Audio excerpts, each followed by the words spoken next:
Tourism corporation Hyderabad నుంచి ఏపీలోని పలు ప్రాంతాలకు బస్సులు నడుపుతోంది. హైదరాబాద్ నుంచి శ్రీకాకుళం, నెల్లూరు, అమలాపురం ప్రాంతాలకు బస్సులు నడపనుంది. ఈ బస్సులు జనవరి 12 నుంచి ప్రారంభం కానున్నాయి. దీంతో పాటు సంక్రాంతి తర్వాత ఆయా ప్రాంతాల నుంచి తిరిగి హైదరాబాద్కు బస్సులు నడుస్తాయి.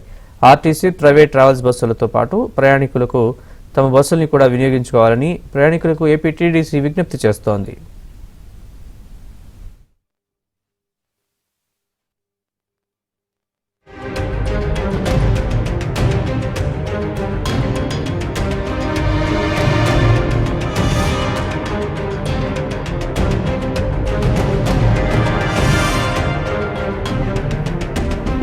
టూరిజం కార్పొరేషన్ హైదరాబాద్ నుంచి ఏపీలోని పలు ప్రాంతాలకు బస్సులు నడుపుతోంది. హైదరాబాద్ నుంచి శ్రీకాకుళం, నెల్లూరు, అమలాపురం ప్రాంతాలకు బస్సులు నడపనుంది.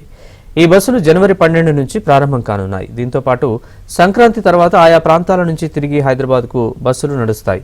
ఆర్టీసీ, ప్రైవేట్ ట్రావెల్స్ బస్సులతో పాటు ప్రయాణికులకు తమ బస్సుల్ని కూడా వినియోగించుకోవాలని ప్రయాణికులకు ఏపీ టీడీసీ విజ్ఞప్తి చేస్తోంది.